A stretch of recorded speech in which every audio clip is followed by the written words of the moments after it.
Now, many a times when you speak about this subject, some people in their heart of hearts say, true, Brother Hassanin, what you're saying is right, but you know, it's so difficult. These days, it's so hard, you know, you go outside, so many beautiful people. It's so hard to control yourself. You go to work, it's so hard to control yourself. I mean, I just can't handle it. And trust me, it's not easy. Our Prophet has said, he says, there will come a time for my believers to practice true Islam will be like holding red charcoal in their hands. Try holding red charcoal in your hands. You won't be able to. You'll drop it. He says, that's how Islam will be. It will be so difficult. So our task is difficult, not because Allah has made it difficult, not because the world is difficult in His creation. It is we who have made it difficult. We have encroached on the satanic ways and have made it rule the world. Today, interest is such a pervasive institution that if a Muslim wants to go take a loan, he cannot do it because the banking system has a clamp on everybody that don't you dare try to bring an interest-free bank, because it will corrode the IMF system. It will corrode those systems that are living off this interest riba. We are in the difficult times. Same with our sexual misbehavior. In America, even in the West here, the West and the East, same thing these days. But what I'm saying is in America, you go around, you see big billboards of half-naked women. Now, it may look good for a young man who's got his hormones floating all over the place, right? Huh? It's nice, it's lovely, it's a beautiful picture, I like that. Imagine how a father should feel when his young child is sitting in the car. If you have any decency, would you want your son watching and looking at a half-naked woman? It's the world today. You go to bus stops, you find half-naked women and men. You go everywhere, half-naked men and women. It's not surprising there are children today. There was a time when boys reached 17 and 18, they started thinking about those things. Or at least when they were 16 and 15. These days when they're 8 and 9 and 6 and 7, they're already talking about these problems. It's reaching that age level. It's so deadly that Allah subhanahu wa ta'ala is protecting us. He says, protect yourselves. It will corrode your fabric. I don't have time to complete this story today. Inshallah, I will continue tomorrow with regards to the hijab of the men. For we go around, if we look, when a woman comes in front of us, even especially, not in front of people. I know when we're in the masjid, when a woman passes by, we have to pretend like we're looking down. I'm not talking about that. No. I'm talking about the self-control. Imam Sayyid, he says the most dangerous person is your own self. You will destroy yourself. Nobody else can do it. And you don't have to be pretentious in front of people to look like Mr. Holy and you got a halo in front of you and pretend to be so religious in front of people. But in the back, boy, do you have sharp eyes. Allah says, إِنَّ الَّذِينَ يَخْشَوْنَ رَبَّهُمْ بِالْغَيْبِ لَهُمْ مَغْفِرَةٌ وَأَجْرٌ كَبِيرٌ. Indeed, the one who fears his Lord in hidden. Bil-ghayb, meaning you're driving a car alone. You've stopped at a stop sign and a beautiful woman passes by. No one is there to check you. Do you lock your eyes or do you look away?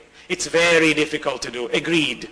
But that's the difference in taqwa, one who is afraid of Allah subhanahu wa ta'ala, not because Allah wants to prevent me from looking at something beautiful. Allah says, no, it is that if you continue to look, it will destroy you. A good example, then I will conclude. Let's say our messenger once was coming out of Hajj. He was on a camel.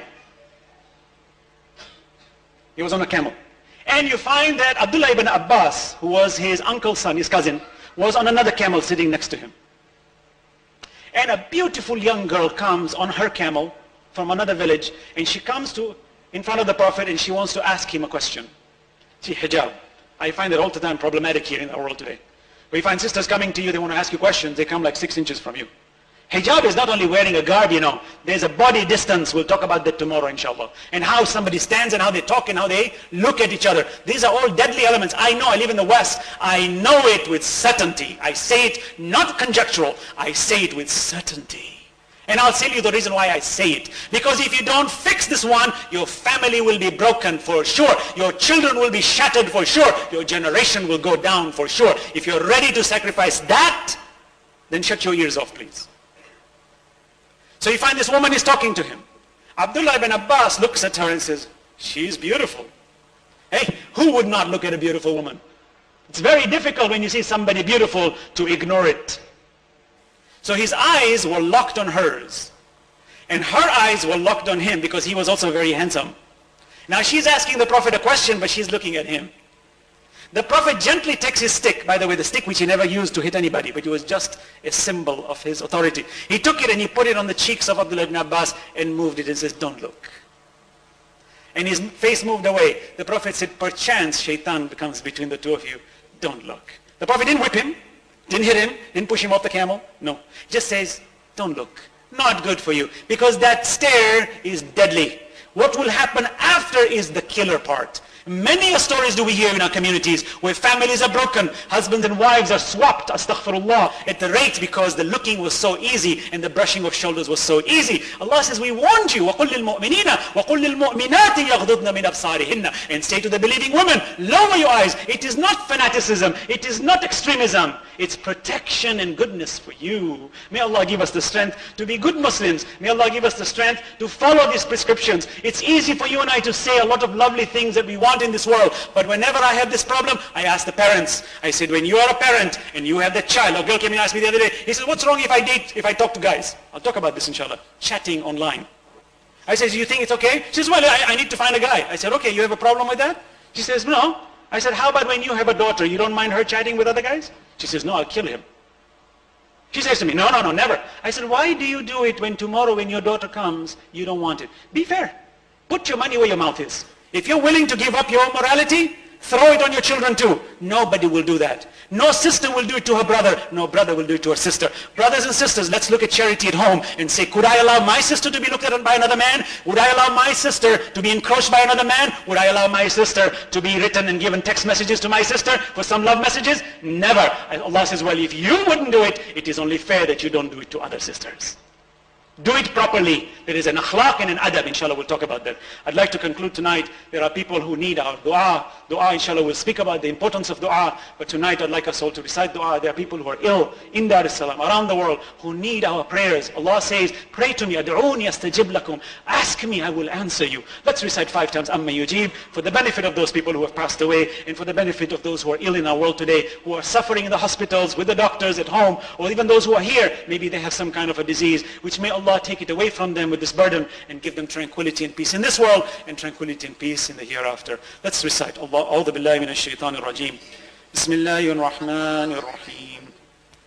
أَمَّنْ يُجِيبُ الْمُضْطَرَّ إِذَا دَعَا وَيَكْشِفُ السُّوءَ أَمَّنْ يُجِيبُ الْمُضْطَرَّ إِذَا دَعَا وَيَكْشِفُ السُّوءَ أَمَّنْ يُجِيبُ الْمُضْطَرَّ إِذَا دَعَا وَيَكْشِفُ السُّوءَ أَمَّنْ يُجِيبُ الْمُضْطَرَّ إِذَا دَعَا وَيَكْشِفُ السُّوءَ أَمَّنْ يُجِيبُ الْمُضْطَرَّ إِذَا دَعَا وَيَكْشِفُ السُّوءَ. One more time.